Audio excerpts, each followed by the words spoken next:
everyone, welcome to Study with Soumya. Today we are going to learn the chapter 1 of Laxmikanth series, that is the historical background. In this chapter we will cover what are the acts came under the company rule and what are the other acts which came under the British rule. Let's see those concepts in detail. In 1600, Queen Elizabeth granted the charter to Britishers. With the help of trading right, Britishers came to India and they started the East India Company. From 1608 to 1765, the East India Company was purely a trading company. But after the Battle of Plassey and Buxar, they defeated the Indian rulers and they changed the nature of trading company to the territorial powers. After 1765, they got the Diwani rights of Bengal, Bihar and Odisha. Now they are able to collect the revenue from these areas. From 1765 to 1857, they were the territorial power. But after the revolt of 1857, this company lost their power and in 1858, the British directly took over the control of India and from 1858 to 1947, British controlled India and ruled till 1947. The company rule was between 1773 to 1858. The act came under the company rule are Regulating Act 1773, Amending Act 1781, Pitt India Act 1784, Charter Act 1793, Charter Act 1813, Charter Act 1833 and finally the Charter Act 1853. These are the acts came under the company rule. Before entering into the Regulating Act 1773, let's know its background. British East India Company became bankrupt due to its private trade and corruption. To overcome this bankruptcy, British East India Company went to the British government and asked for financial assistance. British government provided their monetary assistance with some regulation. Those regulations are later called as Regulating Act 1773. The Regulating Act is considered as an important act because of the two reasons. The first reason to point out is the British government started to control the East India Company and they started to regulate them. The second reason is it laid the foundation for central administration in India. Now let's see the features of the Regulating Act 1773. The first point to note is centralization. The Governor of Bengal is made as Governor General of Bengal, that is, Governor of Bombay and Madras made subordinate to the Governor General of Bengal. Earlier, Governor of Bengal, Bombay and Madras had their own autonomy. They can make their law and order separately. But now, due to centralization, the Governor of Madras and Bombay was made under the Governor General of Bengal. The first Governor General of Bengal is Warren Hastings. The next point to be noted in Regulating Act 1773 is establishment of Supreme Court. The Supreme Court was created at Calcutta in 1774 with one Chief Justice of India and 3 other judges.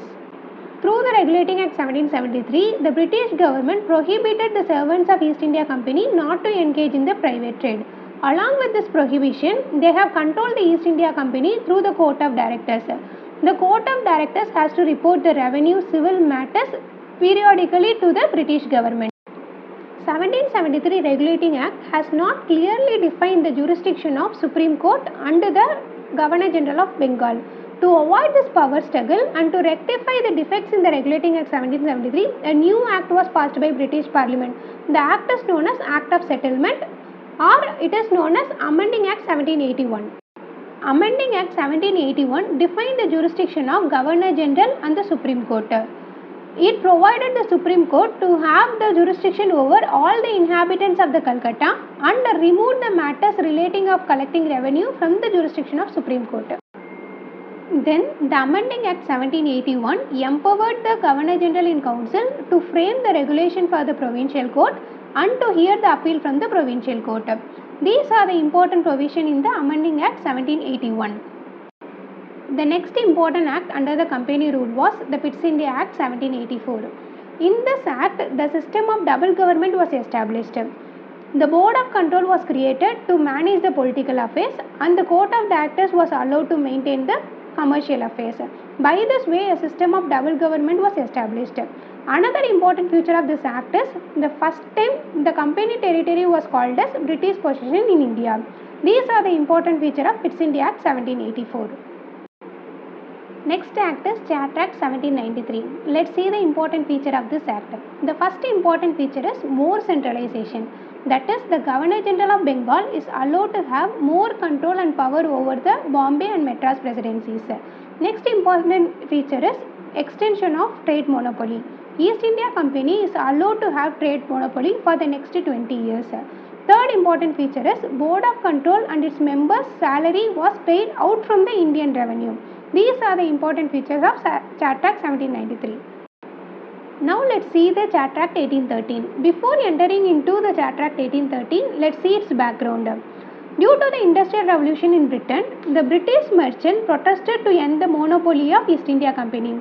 That's why through Chat Act 1813, British government abolished the trade monopoly of East India Company and allowed all the merchants to trade with India.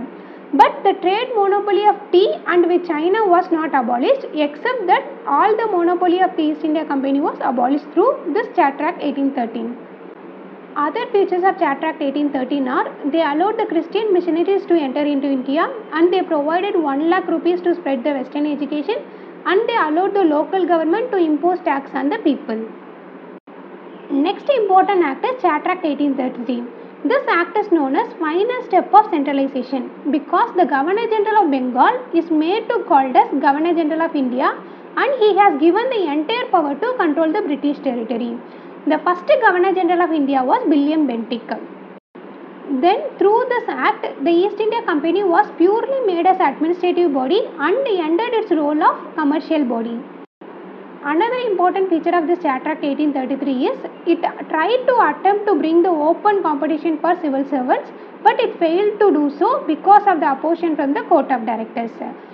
The final act on the company rule is known as the Chat Act 1853. In this, the legislative and executive functions of the Governor General Council were separated and the first time they have introduced the open competition for civil servants and the covenant post, that is the important post was thrown open to Indians also. Final point to note in this act is the local representation in the Indian Legislative Council was also introduced. These are the important points to be noted in the Chat Act 1853. We have covered the important acts under the company rule. Let's learn the ground rule acts in the upcoming video. Thank you.